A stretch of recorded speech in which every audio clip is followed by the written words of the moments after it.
Hola, ¿qué tal? ¿Qué tal? Buenas tardes. Bienvenidos al encuentro TCM Cinema al Día de esta tarde. Zabaltegui, tenemos dos películas de la sección Zabaltegui. Zabaltegui es una sección en la que todo puede ocurrir, en la que caben todo tipo de películas experimentales y visiones originales a diferentes realidades. Y las dos películas que tenemos hoy de Zabaltegui, Un día vi 10.000 elefantes y Mi querida España, son un buen ejemplo de eso. Hablaremos con ellos, hablaremos de esta propuesta estética y esa propuesta cultural que cada una de ellas nos propone. Y tenemos también dos nuevos directores. Bueno, para ser concretos, un nuevo director y una nueva directora. Como siempre, tenemos películas para todos los gustos, películas con propuestas diferentes y con miradas muy personales y muy originales. Así que para el talento de todas ellas vamos a recibirlos con un fuerte aplauso. ¿Qué tal? Buenas tardes. Bueno, pues la primera película de hoy tiene un título de lo más estimulante. Un día vi 10.000 elefantes. Ellos son los directores, Juan Pajares y Alex Guimerà. He de reconocer que no he visto la película porque ayer justo la ponían a las 2 de la tarde, el primer pase era a las 2 de la tarde de ayer, pero todo lo que he leído, las fotografías y los vídeos que he visto alrededor de la peli me parece estimulante y tengo unas grandísimas ganas de verla esta tarde en el pase de las 7 en Tabacalera, si no me equivoco. Bueno, esta película es un documental de animación sobre una aventura que ocurrió en los años 40, un viaje de unos documentalistas que fueron a Guinea, por entonces, en tiempos de Franco, colonia española. ¿Cómo tuvisteis conocimiento de esta historia y el porqué de arrancar un documental sobre esta aventura? Bueno, el guionista de la película, Pere Ortín, hace cerca de 15 años tuvo conocimiento de esta expedición cinematográfica y a partir de ese momento empezó a buscar y encontró a Manuel Hernández San Juan en vida. Así que lo entrevistó y a partir de ahí empezó la fascinante aventura de construir todo este guión cinematográfico con el que producir Un día vi 10.000 elefantes. Bueno, ahora seguimos ¿sigues a Alex? Sí, bueno, una vez que se había entrevistado a Manuel Hernández San Juan, conociendo los materiales, se encargó una novela, que de momento es inédita, que escribió Juan Tomás Ávila Laurel, un escritor guineano, y en esa novela es en la que se basa el guión. Te doy este dato porque explica algunas cosas que seguro nos vas a preguntar. Bueno, os lo preguntaré, pero vamos a hacer que probablemente hay mucha gente que no ha visto la peli todavía. Vamos a ver algunas imágenes para hacernos a la idea, sobre todo de su estética y de su aproximación formal. Dicen que la memoria es creativa, pero os juro que todo lo que cuento aquí es verdad. Maravillado por todo lo que veía, el Mosa San Juan y su equipo nos reclutaron a unos cuantos para servirles en lo que pudieran necesitar. Querían entender los misterios de las gentes que habitábamos en aquellos parajes, pero no estaban preparados.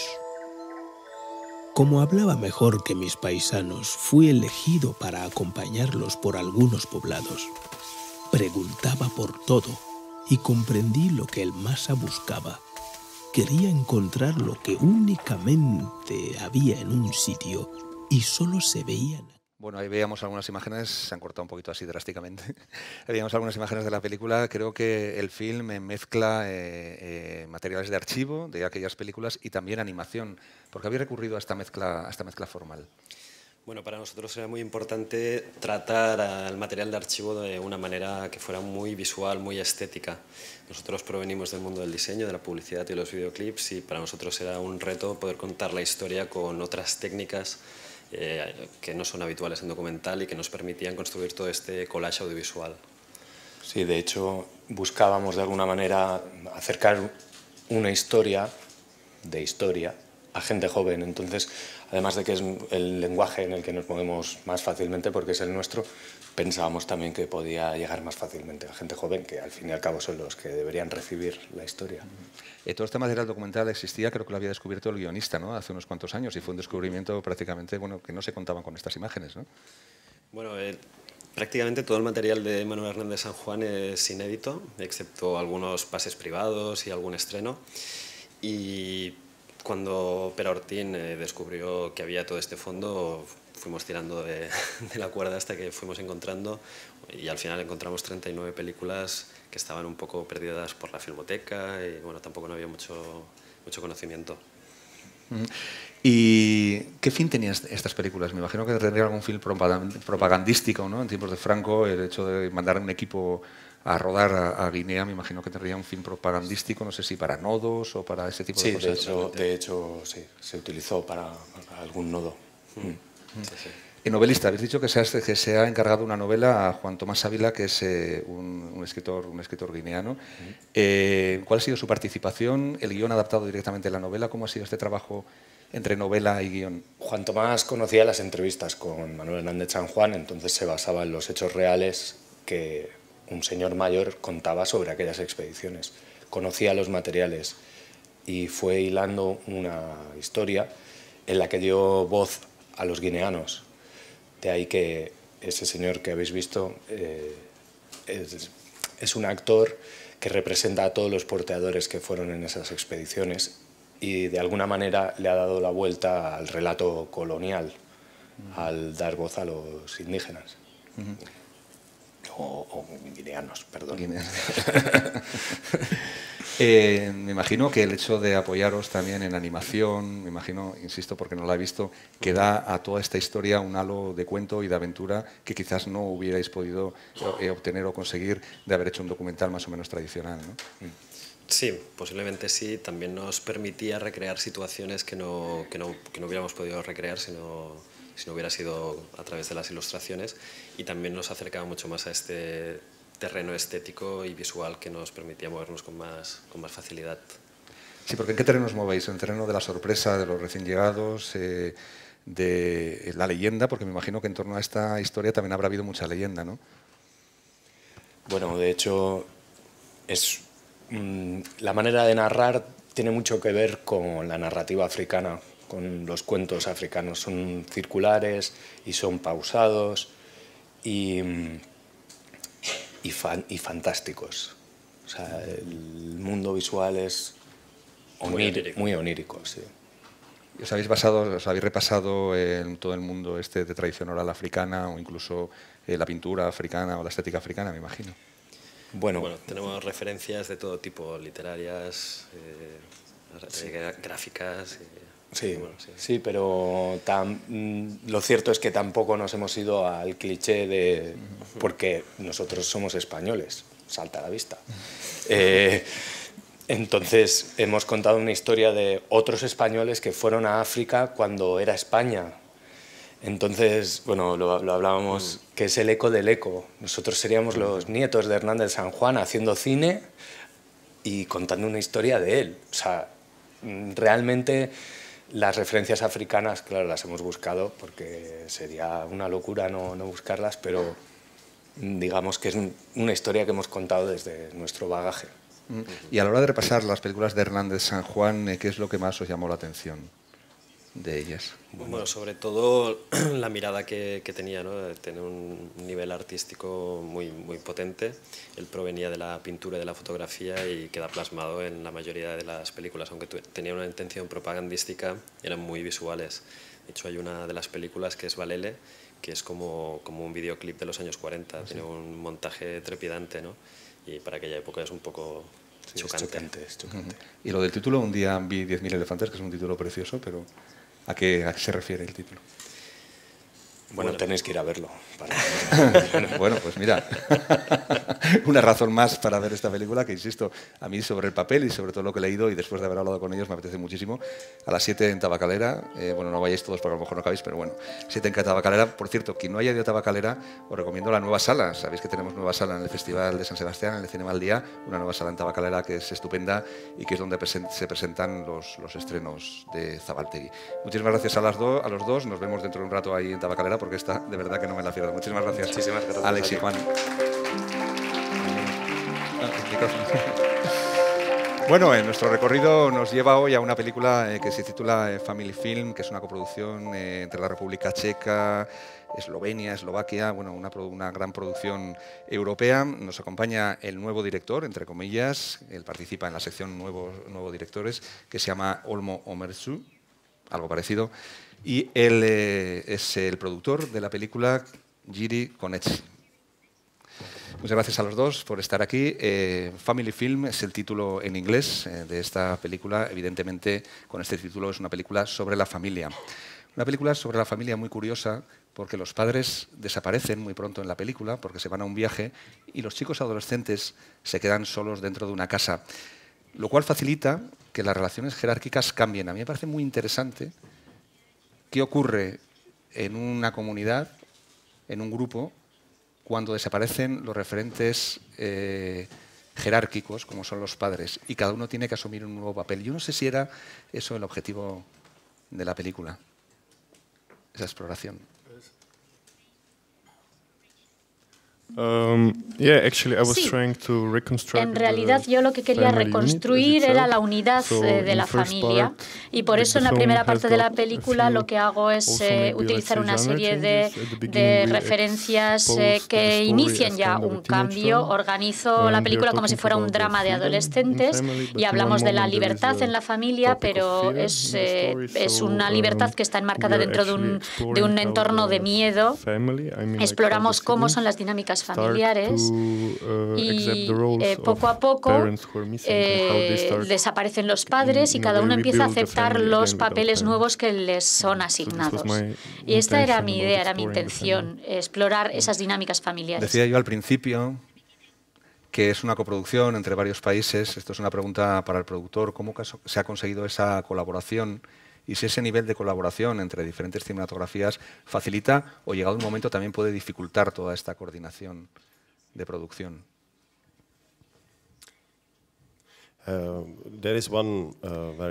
Sí, hay una razón muy simple.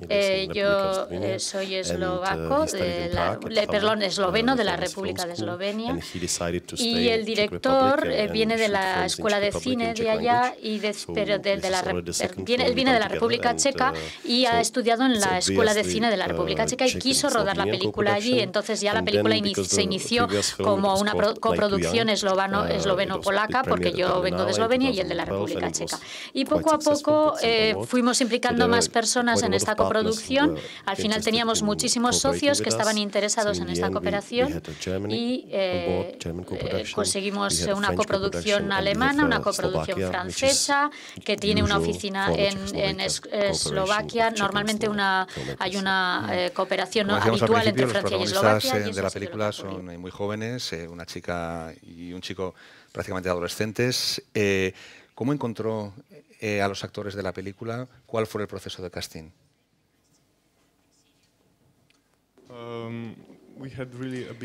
Bueno, hicimos un casting enorme, pero hay un momento en la película en la que cuando se da uno cuenta de que el padre no es el padre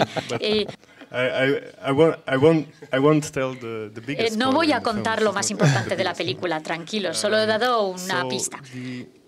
Pero bueno, el problema principal era fue más un problema encontrar a los actores mayores que a los adolescentes, sinceramente, porque esa escena en la que el padre no es el padre es crítica y nos costó más encontrar a unos personajes que hicieran más esos papeles importantes en la familia para conseguir este drama familiar. Otro momento importante del casting, o elemento importante del casting, es el perro. ¿Cómo consiguió este perro? Y cómo lo hizo actuar de esa manera tan creíble.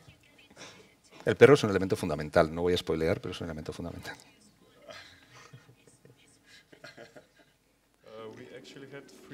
Teníamos tres perros que hacían este papel, porque no puedes trabajar más de 2 o 3 horas, como mucho 4 con un perro. Entonces, como trabajábamos muchas más horas a lo largo del día, viajábamos con ellos a Tailandia y también tenían que adaptarse a la nueva situación climática. Pues para los perros no era fácil y trabajábamos con 3 que iban con un entrenador, y el entrenador les estuvo formando en Praga para las escenas particulares en las que tenían que salir, y para nosotros fue un reto porque no estábamos muy seguros de cómo iban a reaccionar, de cómo iban a interactuar, sobre todo cuando se les pusiera en un lugar diferente, como puede ser Tailandia. La película es que los padres se van a vivir una aventura, pero la aventura ocurre dentro del piso en la República Checa, más que lo que le ocurre a los padres. La verdadera aventura interior es la que viven los chicos sin salir de casa. Una parte del rodaje transcurre en esas vacaciones de los padres, pero es un rodaje que se ve solo a través de Skype. Yo no sé cómo rodaron estas escenas, cómo lo hicieron, porque es una pena tener esos lugares paradisíacos y rodarlos mal.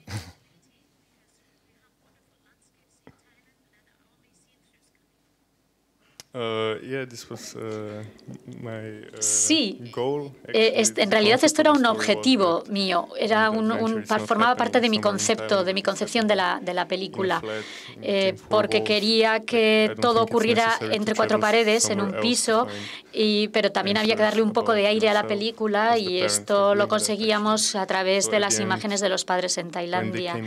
Y cuando retornan se dan cuenta de la situación a la que retornan, que es una situación diferente. ¿Y el rodaje de las vacaciones dónde se hizo? ¿El rodaje de Tailandia, en Tailandia? Sí, fuimos a Tailandia. He leído, viendo su biografía, me ha llamado algo muchísimo la atención, que usted hizo el primer cortometraje a los 13 años. Sí. De hecho, me dieron un premio. En televisión había una especie de concurso de talentos jóvenes y presenté el guión y el corto y gané el premio. And it was about a vampire. Era parte de El Imperio. It's on YouTube. No, de vampiros, perdón, era una historia de vampiros eslovenos que tenía lugar durante la guerra de la antigua Yugoslavia, y la relación entre los eslovacos, que eran los fugitivos que abandonaban sus casas por motivo de la guerra y se encontraban con los vampiros eslovenos, y era una especie de símbolo de la vampirización de unas culturas por otras. Sí, yo iba un poco de listillo, esto es una demostración más de que los nuevos directores no son directores primerizos, que muchas veces los nuevos directores que tenemos aquí en el festival son directores con una larguísima experiencia detrás de ellos. Muchísimas gracias por venir y espero que nos veamos en el futuro, y mucha suerte con la película a los dos. Thank you.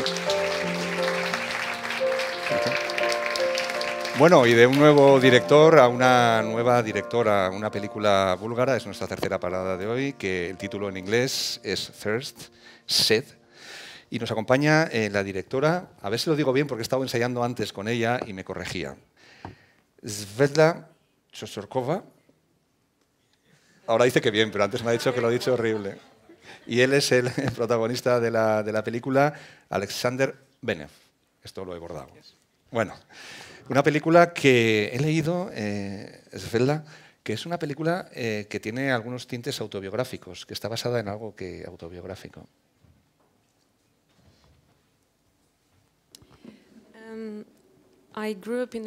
Sí, yo crecí en un pueblo pequeño de Bulgaria.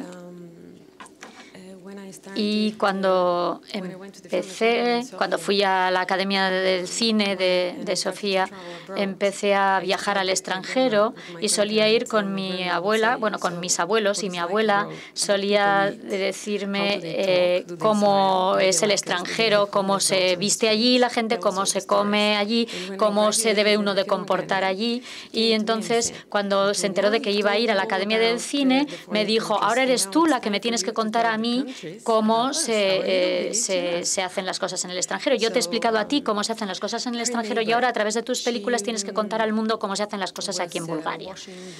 Y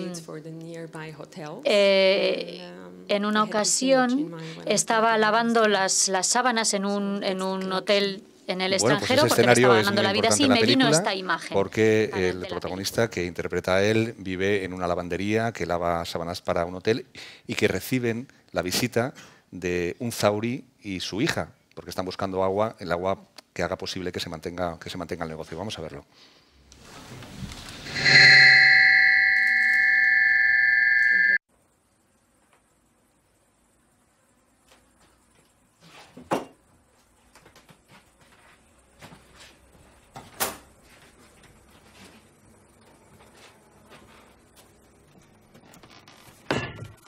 Спи.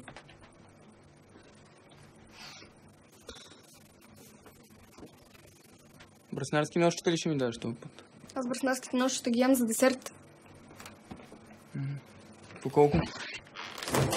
По 5. Да ми ядеш кура с мед.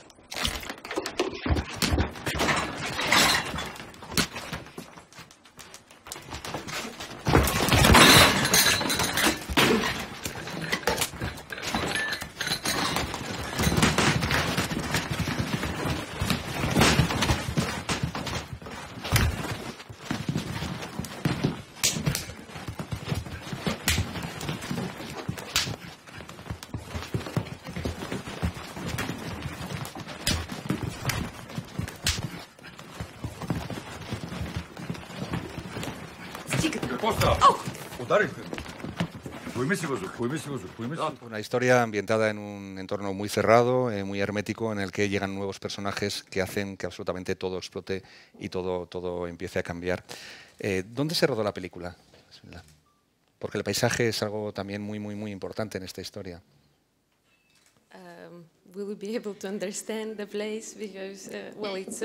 Es en algún lugar de Bulgaria, pero no quiero desvelar nada porque es importante en la película. Como tú has dicho, hay unas imágenes que están en Sofía, pero les puedo dar también los nombres de los pueblos donde rodamos, pero no les van a decir nada, salvo que conozcan Bulgaria. Son paisajes secos y estuvimos buscando un pueblo que tuviera un paisaje precioso, unas vistas maravillosas y unas casas un poco humildes. Y tuvimos mucha suerte de encontrar el lugar exacto parecido a lo que estábamos buscando. Es el protagonista. ¿Cómo fue elegido para esta película y cuál ha sido quizás el mayor reto a la hora de interpretar el personaje? Okay, so, bueno, el proceso de casting fue larguísimo. No les puedo contar toda la historia aquí, pero para mí hice 3 rondas de casting. En la primera tuve que presentarme delante de la cámara. Svetlana no estaba allí, sino que vio las imágenes después y aparentemente le gustó. Luego hicimos varias rondas con diferentes chicas para los papeles principales y entonces yo tenía que hacer una serie de tareas actorales basadas en pequeños guiones, cada uno de ellos diferente. Y sinceramente el proceso de casting casi fue la preparación del personaje. Todo el proceso de casting estaba pensado para que yo me fuera centrando en el personaje. La historia es la historia también de un primer amor, de un amor bastante arrebatado y un amor muy difícil. Me imagino que también eso era, más que describir todo el entorno, también eso era lo importante, ¿no? del guión, ese primer amor del protagonista.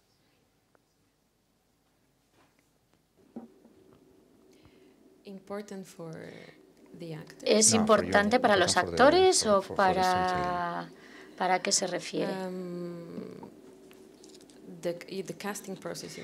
¿Estás hablando del proceso de casting o de qué?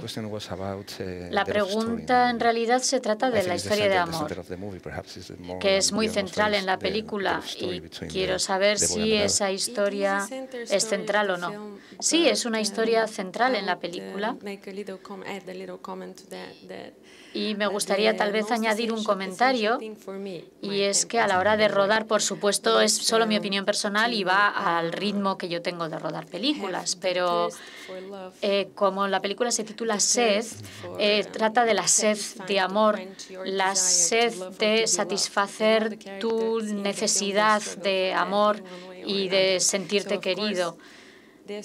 Y, por supuesto, la historia de amor es esencial en la película, pero para mí aún más importante son los personajes. No, todavía no. ¿Y tu madre ha visto la película? Porque comentabas al principio que era una historia que se basaba en lo que tu madre quería que enseñarais. No sé si ha visto la película y en ese caso, ¿qué ha dicho de la película? No, tampoco. My mother. Mi madre. Did your mother see the movie? No, no ha visto la película. Nadie ha visto la película, porque llevamos 2 años trabajando con ella, hemos añadido y quitado cosas hasta el último minuto. Alexander es uno de los pocos del equipo que ha visto la película y todos estábamos un poco preocupados por ver cuál era la reacción del público, porque casi nadie la ha visto. Anoche.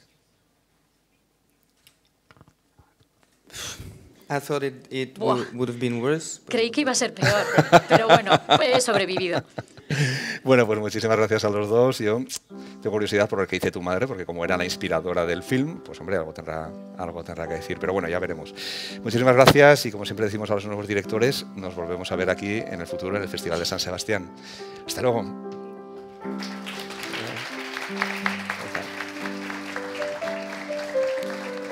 Bueno, y como comentábamos, vamos a acabar con otra película de Zabaltegui, Cecilia, mi querida España. Y mi querida España es el título de la película que vamos a ver, con la cual vamos a charlar ahora. Nos acompaña su directora, Mercedes Moncada, y su productor, Gervasio Pérez. Bueno, Gervasio Iglesias, lo siento. Un documental, una película documental con muchísimo material de archivo, el material de archivo que creo que os cedió, cuyas puertas os abrió Jesús Quintero, el mítico Loco de la Colina, y la película es un recorrido por esa España que Jesús Quintero durante varias décadas fue describiendo, sobre todo a raíz de sus entrevistas y a raíz de sus personajes, ¿no? ¿Cómo fue el comienzo de esta película? ¿Cómo fue, Mercedes, el acceso a este vastísimo archivo de Jesús Quintero? ¿De dónde surge la película y cómo fue la relación con él? Cuando yo entré en el proyecto estaba iniciado. Gervasio Iglesias me llamó y me invitó a trabajar, a hacer este proyecto y la idea era tan absolutamente maravillosa que inmediatamente acepté. Yo estaba en México y me vine con mi hijo aquí a vivir 1 año y nos encerramos a trabajar. Él podrá contar mejor la primera parte, la parte del génesis de cómo llegaron en la relación con Jesús y con el archivo, pero en mi caso conocí a Jesús, yo conocía el trabajo de Jesús claramente, ¿no? y en la radio y en la tele, y me gustaba muchísimo. Es un mensaje de enhorabuena, eso seguro. Sí.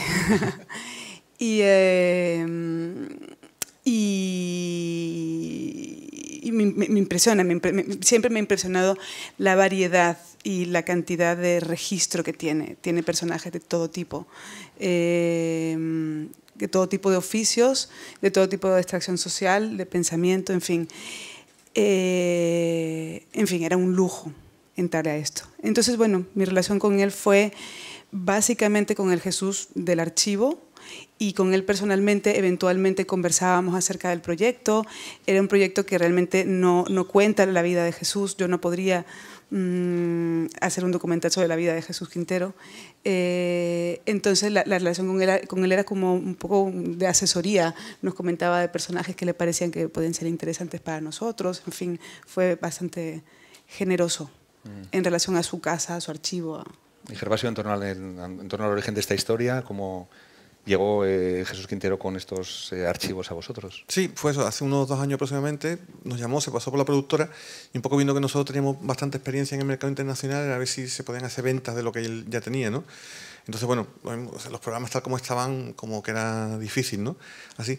Pero, claro, recordábamos mucho de los programas y eso nos permitió un poco adentrarnos un poco más en todo lo que tenía, ¿no? Y entonces de pronto vimos que realmente había un material muy, muy grande, ¿no? Y entonces estábamos intercambiando qué podíamos hacer la idea con la montadora, con Mercedes Cantero, y fue ella la que sugirió, oye, ¿por qué no llamamos a Mercedes Moncada? Ellas ya habían hecho juntas Palabras Mágicas y porque sería la persona ideal para darle el toque de lo que estamos buscando a reestructurar esta historia, ¿no? Y a conseguir conformar lo que creo que es la película, ¿no? Que es un relato muy diferente al relato oficial que nos han contado hasta ahora de un periodo, de un sitio concreto, en este caso un reino, bajo un rey concreto, en este caso el reino de España, bajo el rey Juan Carlos I. Sí, como dice él, la película está circunscrita al reinado de Juan Carlos I, partes de la transición, pues prácticamente hasta hace pocos años. Es, entre otras cosas, un repaso a todos esos programas de Jesús Quintero. Muchos de vosotros os acordáis de algunas de estas entrevistas, pero algunas de ellas no os acordáis o no las habéis visto y es una buena oportunidad. Vamos a ver algunas imágenes. Jura en esta colina decir la verdad, siempre la verdad y nada más que la verdad. Lo juro.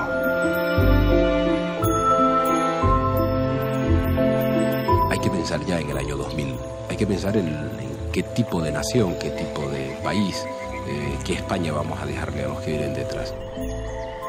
Yo creo que hemos desterrado de las conversaciones, de los periódicos, de las charlas, el miedo a que no haya democracia.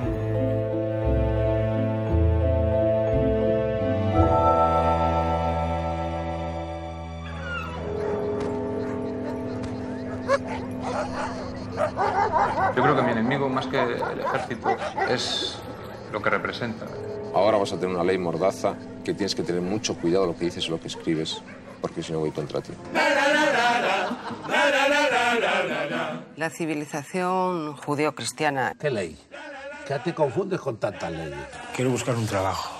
¿Esta gente quiere trabajar de verdad? Si quieres ser político, tienes que pertenecer a la casta de los políticos y poco a poco aprender desde pequeñitos. Que el que tiene la tierra, ¿de dónde la ha venido? Si el sol y la tierra siempre estaba ahí. También todo esto es parte de nuestra historia.